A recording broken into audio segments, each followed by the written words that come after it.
धन्यवाद और आभार प्रकट करना चाहता हूं।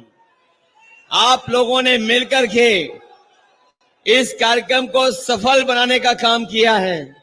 जहां हमारा पंडाल भरा है, वहीं जहां पंडाल के बाहर छाया नहीं है, उसके बावजूद भी हमें दूर तक लोग दिखाई दे रहे हैं। ये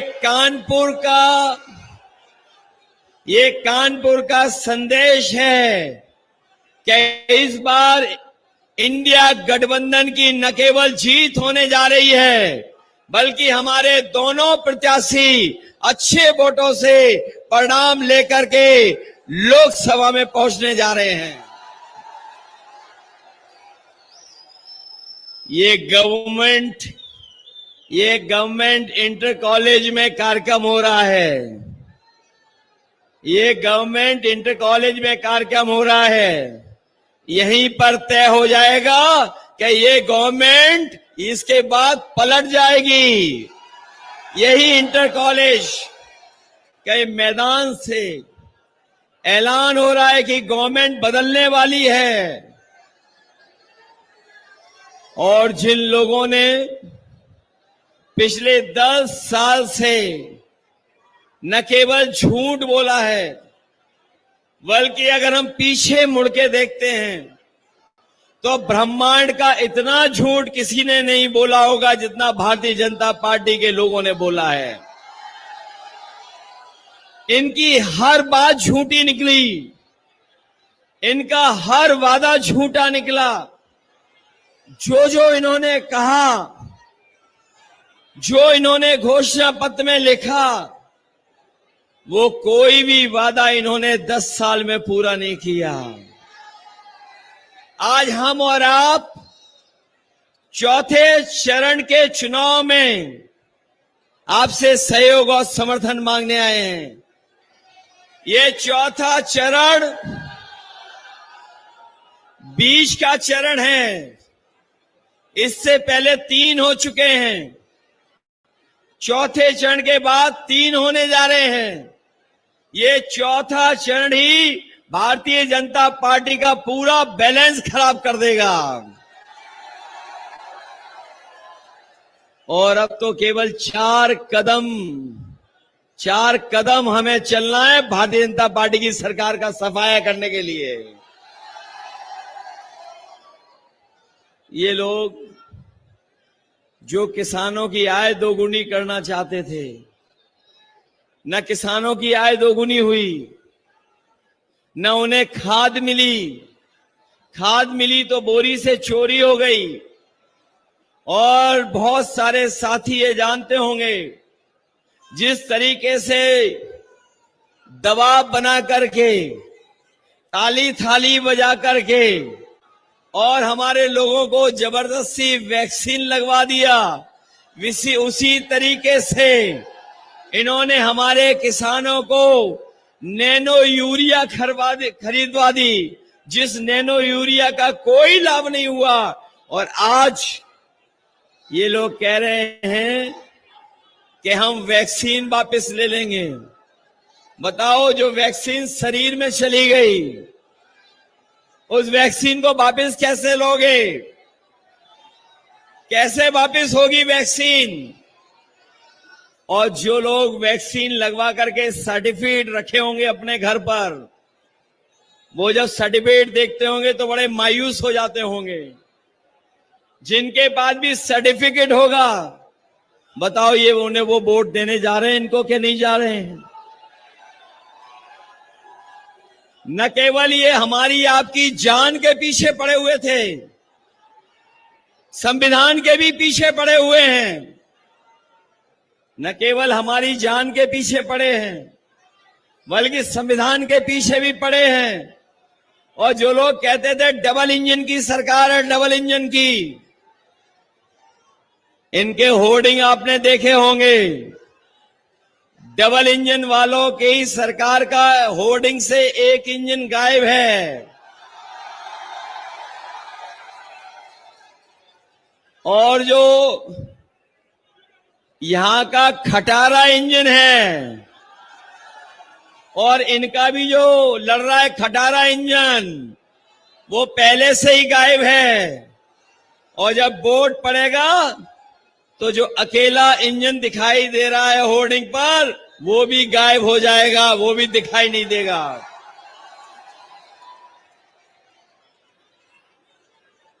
बंटवारे में झगड़ा हुआ, कभी कभी बंटवारे में झगड़ा होने से नाराजगी हो जाती है। कुछ लोगों के हो सकता है बंटवारे में, एक दूसरे के बंटवारे में सही बंटवारा ना हुआ हो, इसीलिए नाराजगी दिखाई दे रही है। और अब तो वो अपने लोगों को ही बुरा भला कहने लगे हैं।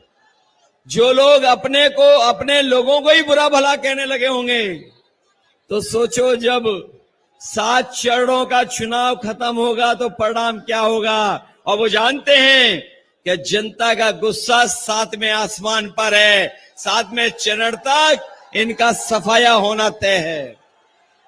ये जो नौजवान हमारा बिना नौकरी बिना रोजगार के, इसका भविष्य अंधकार में है। कमाल की सरकार है उत्तर प्रदेश की, जिस सरकार का हर पेपर लीक हो जा रहा है। ये नौजवान जो परीक्षा देने गए होंगे वो जानते होंगे, जब परीक्षा दी घर लौटे तो उनका पेपर लीक हो गया। बताओ पेपर लीक हुए कि नहीं हुए? ये कैसी सरकार है जो अपना लीकेज नहीं रोक पा रही है। और ये जो अग्निवीर वाली नौकरी, यहां तो बहुत बड़ा कैंटोनमेंट है और हम ये जानते हैं आंकड़ों में उत्तर प्रदेश से ज्यादा फौज में भर्ती के लिए कोई नहीं जाता था। इन्होंने फौज की भर्ती को कम कर दिया, न केवल कम कर दिया बल्कि अग्निवीर नौकरी भी 4 साल की कर दी। हम नौजवानों को भरोसा दिला के जा रहे हैं, इंडिया गठबंधन के लोग ये 4 साल की अधूरी नौकरी को स्वीकार नहीं कर सकते।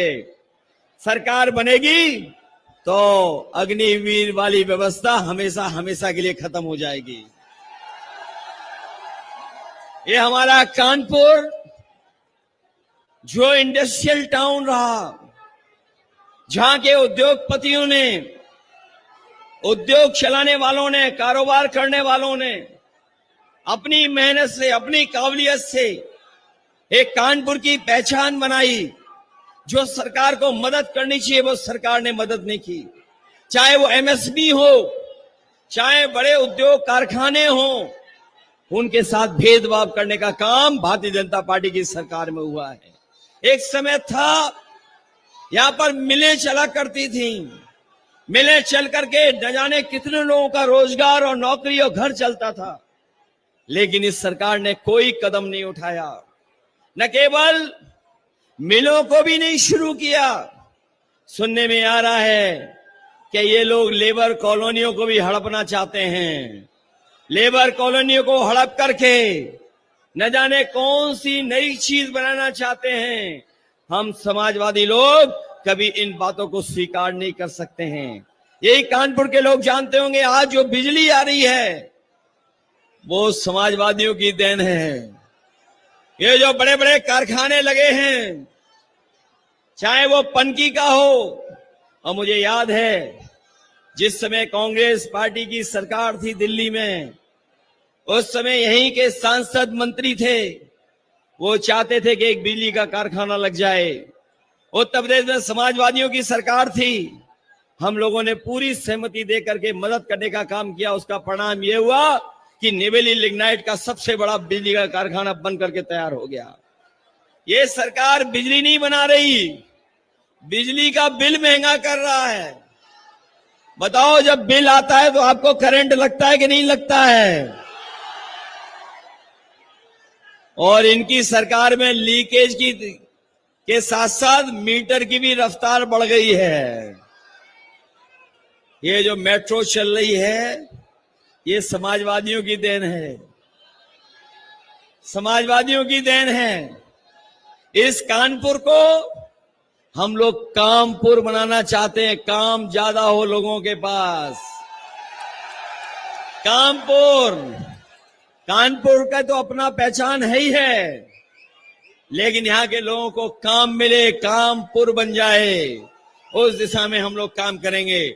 हम अपनी तरफ से, अपने सभी संगठन के साथियों से और अपनी पार्टी के सभी नेताओं से और संगठन के पदाधिकारियों से, एक एक साथी से हम निवेदन करने आए हैं। जहां हमारे एक प्रत्याशी राजा रामपाल जी लड़ रहे हैं, दूसरे आलोक मिश्रा जी लड़ रहे हैं, इन दोनों की मदद करना और आज के बाद अपने बूथ पर तैयारी करना है। बताओ, अपने बूथों पे तैयारी करोगे? अगर शासन और प्रशासन रुकावट पैदा करे तो घबरा तो नहीं जाओगे आप लोग? ये कानपुर वाले हैं, इन्हें सब रास्ता पता है बूथ पर कैसे जाया जाता है। बूथ पर पहुंचोगे अपना वोट डालने। आज के बाद घर घर जाकर के हमारी अपील, हमारा निवेदन करोगे सबसे। ये केवल चुनाव हमारे आपके भविष्य का तो है ही है, लेकिन ये चुनाव हमारी आने वाली पीढ़ी के भविष्य का भी है। ये चुनाव संविधान बचाने का है। संविधान के साथ साथ जो हमें अधिकार और न्याय मिलता है, वो न्याय और अधिकार को अपने सुरक्षित रखने का भी चुनाव है। इसलिए इंडिया गठबंधन समाजवादी पार्टी और कांग्रेस के प्रत्याशियों को ऐतिहासिक वोटों से जिता देना, यही निवेदन, यही अपील मैं आपसे करने आया हूं। मुझे पूरा भरोसा है कि कानपुर वाले इस बार रिकॉर्ड मतों से आलोक मिश्रा जी को जिताएंगे। जिताओगे आप लोग? कोई गलती तो नहीं करोगे? पीछे तो नहीं रह जाओगे वोट डालने में? इसलिए वोट डालिए, और जो आपका साथ में आसमान में गुस्सा है वो वोट डाल करके उतारने का काम करना।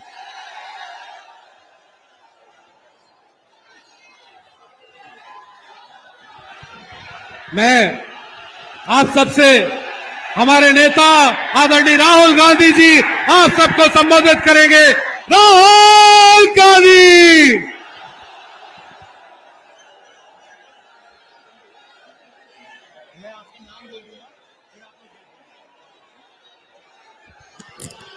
अखिलेश यादव जी,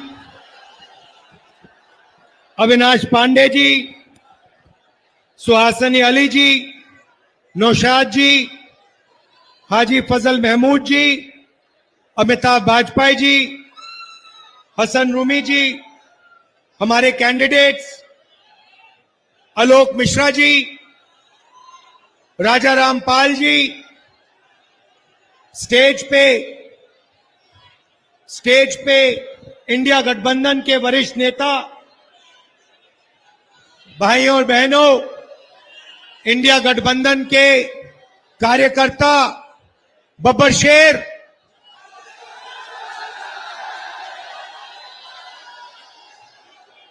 जो सारे के सारे मिलकर काम कर रहे हैं। बहुत जोश है आप में। मैं शुरुआत में ही कह देता हूं, पिछले 2-3 साल से हम नरेंद्र मोदी के खिलाफ लड़ रहे हैं। इंडिया गठबंधन एक साथ मिलकर लड़ रहा है। भारत जोड़ो यात्रा की 4000 किलोमीटर चले, कन्याकुमारी से कश्मीर, नफरत के बाजार में मोहब्बत की दुकान खोली।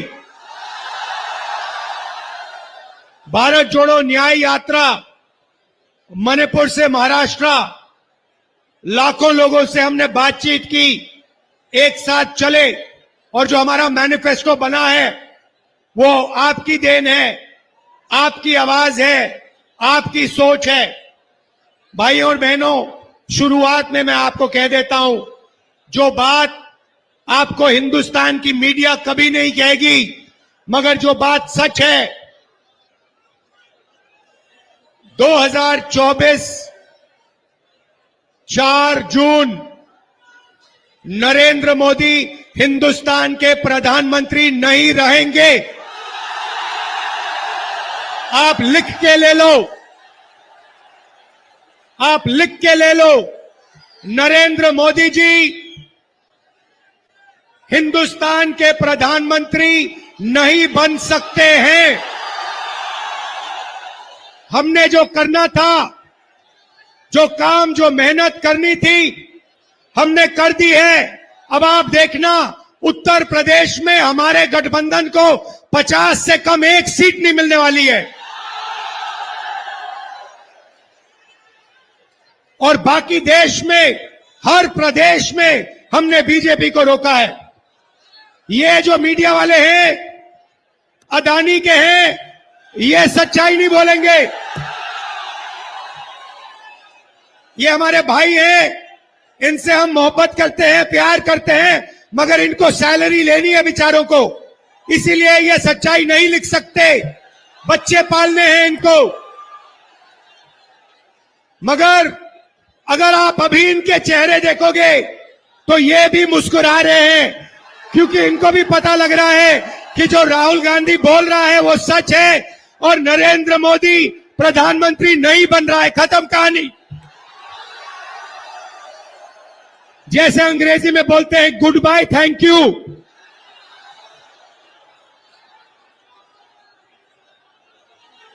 ये सच्चाई है। अब कानपुर की जनता, आप देखो आपके साथ इन्होंने क्या किया।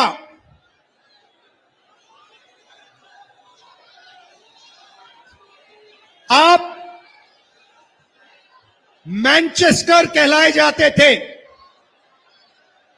मैनचेस्टर का आप मुकाबला करते थे। आप में वो क्षमता है, आपके कारीगरों में, आपके कारखानों में वो क्षमता है कि वो किसी को भी चैलेंज कर सकता है। मैं आपको बता रहा हूं, मेड इन कानपुर के सामने मेड इन चाइना नहीं टिक सकता है, कभी नहीं टिक सकता है। मगर नरेंद्र मोदी जी ने अदानी को बचाने के लिए, अदानी के धन के लिए, अदानी की जमीन के लिए आपका कानपुर का सिर्फ हाथ नहीं, हाथ और गला काटा है। गलत जीएसटी लागू करके, नोटबंदी करके कानपुर को उन्होंने खत्म किया है। मेड इन इंडिया की बात करते हैं, मेड इन इंडिया आप ही तो हो। Made in India, made in Kanpur ही तो है। Made in Mumbai, made in Lucknow, made in Chennai, made in Bangalore, यही तो है मेड इन इंडिया। सारे के सारे मेड इन इंडिया को नरेंद्र मोदी ने खत्म किया। 5 अलग अलग जीएसटी लगा दी। आप किसी भी छोटे बिजनेस वाले से पूछ लो, किसी भी मजदूर से पूछ लो, किसी भी कारीगर से पूछ लो, जीएसटी से, नोटबंदी से कितना नुकसान हुआ वो आपको बता देगा। हमें खत्म कर दिया, हमारे बिजनेस को खत्म कर दिया। क्यों? अदानी के लिए। भाइयों और बहनों, 16 लाख करोड़ रुपया, 16 लाख करोड़ रुपया अदानी का कर्जा माफ किया है। मैं पूछना चाहता हूं, कानपुर के कारीगरों का, छोटे बिजनेस वालों का, स्मॉल और मीडियम बिजनेस वालों का कितना कर्जा माफ किया? आपने क्या गलती की? यहां आपकी जमीन दे दी, अदानी को दी, 500 एकड़ आपकी जमीन उठा के दे दी। Airport, port, infrastructure, solar power, wind power, Hindustan की डिफेंस इंडस्ट्री सारी की सारी उनको दे दी। आपको कहते हैं भाइयों बहनों, थाली बजाओ।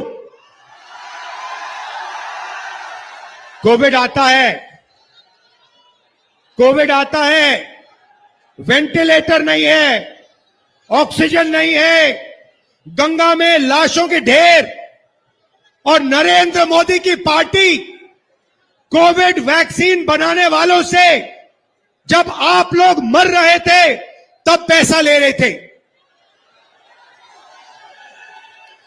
करोड़ों रुपए नरेंद्र मोदी की पार्टी ने कोविड वैक्सीन वालों से पैसा लिया। आप मर रहे थे, उन्होंने आपको कहा थाली बजाओ, आपको कहा थाली बजाओ, आपको कहा मोबाइल फोन की लाइट जलाओ। अदानी को कहते हैं पैसा गिनो, टेम्पो में भेजो मुझे। उनको कैसे मालूम कि अदानी टेम्पो में पैसे भेजता है? कैसे पता उनको?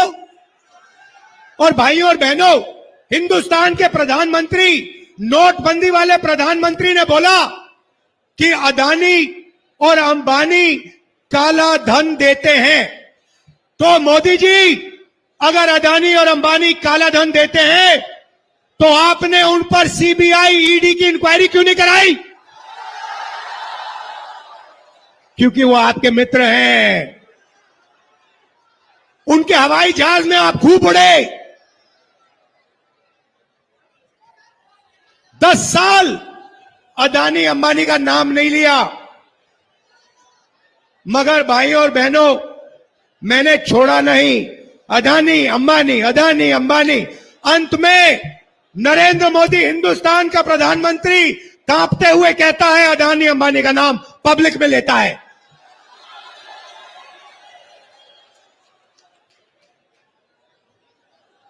अदानी और अंबानी का नाम जिस दिन प्रधानमंत्री ने ऐसे स्टेट से ले ली, उस दिन हिंदुस्तान के प्रधानमंत्री ने हार मान ली।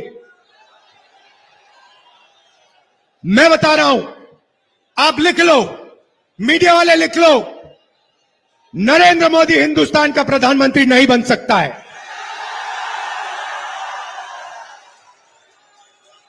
अब भैया 2-3 चीजें आपको कहनी है। नरेंद्र मोदी ने अरबपति बनाए, हमें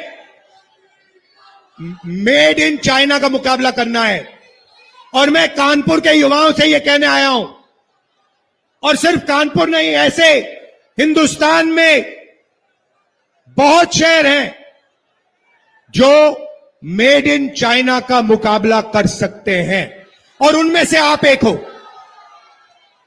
भाइयों और बहनों, जब तक हमने जो नरेंद्र मोदी वाली हथकड़ियां हैं, जब तक उन हथकड़ियों को हमने नहीं तोड़ा, तब तक मेड इन कानपुर नहीं बन सकता है। मैं आपको प्लान देने आया हूं। पहला कदम, ये जो गलत जीएसटी लगा रखी है, अदानी वाली जीएसटी, 5 अलग अलग टैक्स, छोटे बिजनेस वालों पर टैक्स, किसानों पर टैक्स, गरीबों पर टैक्स, इस जीएसटी को हम बदलने जा रहे हैं। एक टैक्स होगा, कम से कम टैक्स होगा, और अदानी और अंबानी के फायदे वाला टैक्स नहीं होगा। छोटे बिजनेस वालों के फायदे का टैक्स होगा, किसानों, मजदूरों के फायदे का टैक्स होगा। दूसरी बात, बैंक के दरवाजे कानपुर के कारीगरों के लिए, छोटे व्यापारियों के लिए नरेंद्र मोदी ने बंद किए, अदानी के लिए, अंबानी के लिए खोले। हमारी सरकार आएगी तो ये जैसे जो लाल कालीन है ना, बैंक में वैसी लाल कालीन लगेगी कानपुर के छोटे बिजनेस वालों के लिए। अभी आपको कहते हैं, जब आप जाते हो बैंक लोन के लिए, आपको कहते हैं गेट आउट। हमारी सरकार आएगी, लाल कालीन लगेगी, सैल्यूट मारेंगे, कहेंगे भैया आप कितना पैसा चाहते हो, कितना बैंक लोन चाहते हो, मेड इन कानपुर बनाना है, मेड इन इंडिया बनाना है, आप बताइए। मेड इन कानपुर के बिना मेड इन चाइना का मुकाबला नहीं हो सकता, मैं बता रहा हूं। और हिंदुस्तान को मेड इन चाइना का मुकाबला करना है। मेरा सपना है कि ऐसे मोबाइल फोन पे चाइना में एक युवा ऐसे मोबाइल फोन को देखे और उस मोबाइल फोन के पीछे देखे और उस पे लिखा हो मेड इन कानपुर, और फिर वो कहे कि भाई ये कानपुर जगह कहां है, और फिर यहां आकर कानपुर में टूरिस्ट बनकर कानपुर के युवाओं को टूरिज्म का पैसा दे। आज क्या हो रहा है भाई और बहनों, ये चाइना का फोन है। नरेंद्र मोदी ने चाइना की मदद की, चाइना के फोन बनाए। अदानी फायदा लेता है, अंबानी फायदा लेता है, चाइना की कंपनियां फायदा लेती हैं। आप लोगों का नुकसान होता है, कानपुर के युवाओं का नुकसान होता है। हम इस बात को बदलना चाहते हैं। हम चाहते हैं कि मेड इन इंडिया हो, हिंदुस्तान के युवाओं को फायदा हो, हमारा माल चाइना के युवा खरीदे। यह बदलाव हम चाहते हैं, और यह बदलाव ये नरेंद्र मोदी नहीं कर सकता, बीजेपी नहीं कर सकती।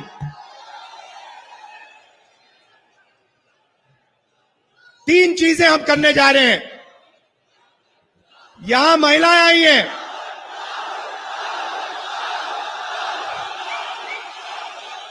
अब युवाओं को बात समझ आई।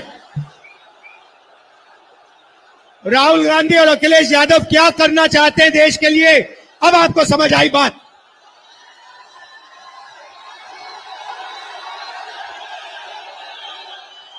मोदी गया,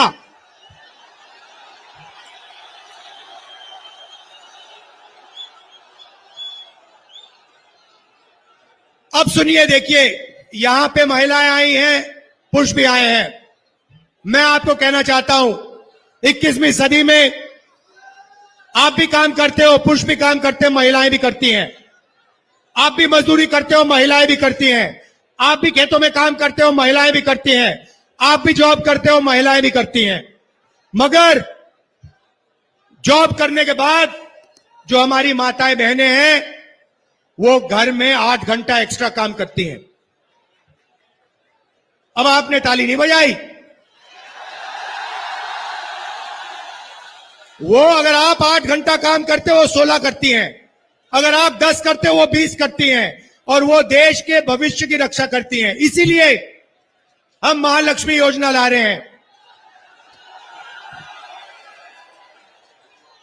वो 22 अरबपति बनाए, हम करोड़ों लाखपति बनाने जा रहे हैं।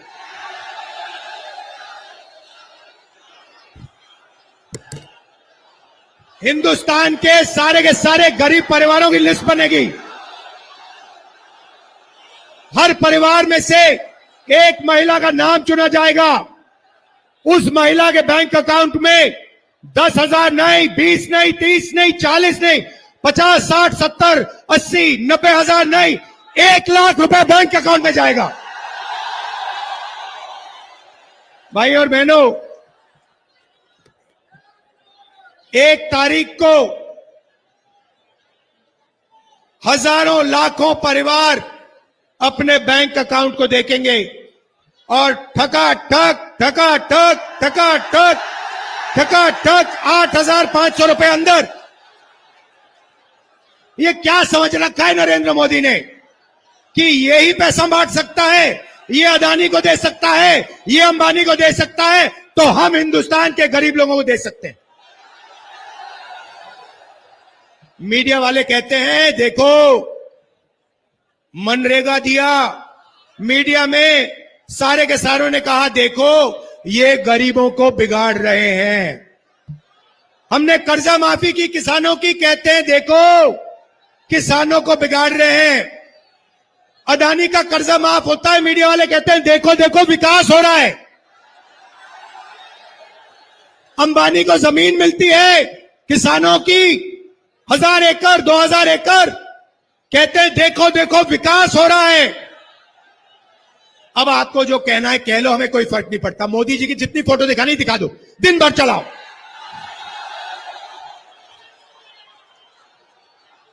हम ना बैंक अकाउंट में ठगा ठग डालेंगे पैसा। यहां युवा आए हैं, अप्रेंटिसशिप का अधिकार, हिंदुस्तान के बेरोजगार युवाओं को अधिकार देने जा रहे हैं। 1 साल की पहली नौकरी पक्की, ट्रेनिंग और बैंक अकाउंट में साल के 1 लाख रुपए।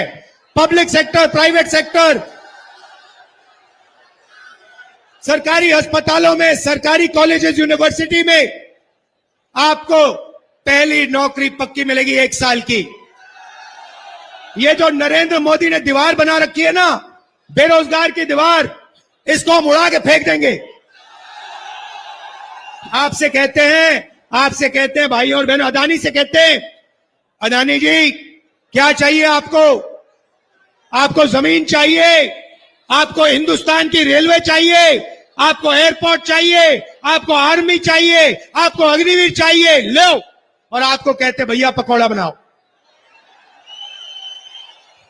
आपको कहते पकौड़ा बनाओ, आपको कहते हैं भाइयों और बहनों नाले में से गैस निकालो, खाना पकाओ। अदानी से कहते हैं जो चाहिए ले लो। इनका काम आपके ध्यान को भटकाने का है। राम मंदिर का इनॉग्रेशन किया।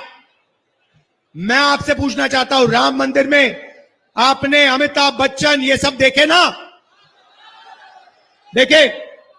हिंदुस्तान की क्रिकेट टीम देखी, अदानी देखा, अंबानी देखा, बिरला, टाटा सब देखे। किसान देखा, मजदूर देखा, बेरोजगार युवाओं की लाइन देखी, आदिवासी, दलित, पिछड़े देखे, गरीब जनरल कास्ट के लोग देखे? एक नहीं देखा। हिंदुस्तान की राष्ट्रपति से कहा गया तुम आदिवासी हो, तुम यहां नहीं आ सकती, चेहरा आज नहीं दिखाना।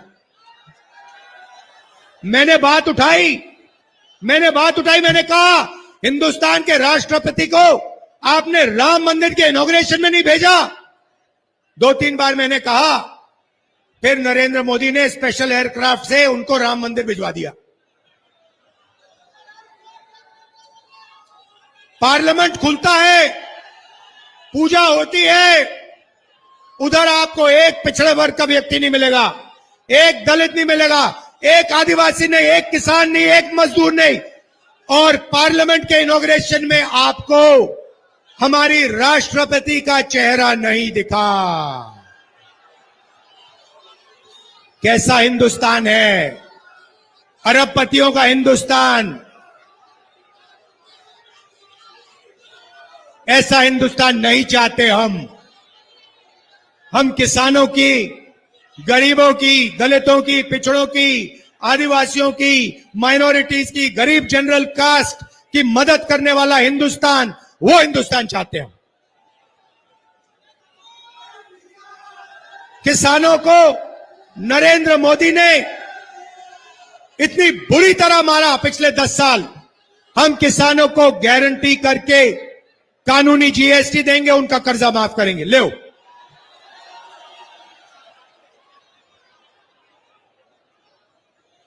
मजदूरों को मनरेगा में 250 रुपए, चुनाव के बाद 400। ठेकेदारी प्रथा सरकार में, पब्लिक सेक्टर में हम खत्म करने जा रहे हैं। सरकार में, पब्लिक सेक्टर में नौकरी मिलेगी, परमानेंट नौकरी मिलेगी, ठेकेदारी वाली नौकरी नहीं मिलेगी। भाई और बहनों देखिए, ये जो है ना, ये संविधान है। जो भी आपको मिला है ना, जमीन का अधिकार, रिजर्वेशन, पब्लिक सेक्टर नौकरी, इलाज, हरी क्रांति, सफेद क्रांति, आजादी, लोकतंत्र, इस किताब ने दिया आपको। ये इसने दिया है, ये अंबेडकर जी ने दी, महात्मा गांधी जी ने दी, और ये हिंदुस्तान की जनता ने दिया है। ये किताब, इसमें आपकी आवाज है, ये आपकी आत्मा है, ये आपका दिल है, ये आपका भविष्य है। इसको नरेंद्र मोदी फाड़ कर फेंकना चाहते हैं, इसको आरएसएस के लोग खत्म करना चाहते हैं, और मैं आपसे कह रहा हूं, आरएसएस छोड़ो, नरेंद्र मोदी छोड़ो, इस दुनिया में कोई ऐसी शक्ति नहीं है जो इस किताब को छू के दिखा दे। नरेंद्र मोदी, आप हिंदुस्तान को नहीं समझे। ये हमारी आवाज है, ये हमारी आत्मा है, ये हमारा भविष्य है। इस पर कोई शक्ति हाथ नहीं लगा सकती। भाई और बहनों, इंडिया गठबंधन एक साथ लड़ रहा है।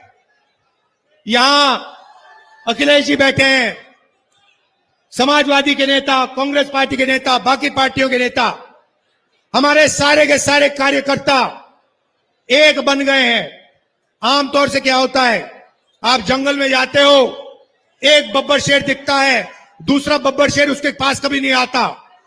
यहां पे हजारों बब्बर शेर एक साथ खड़े हुए हैं।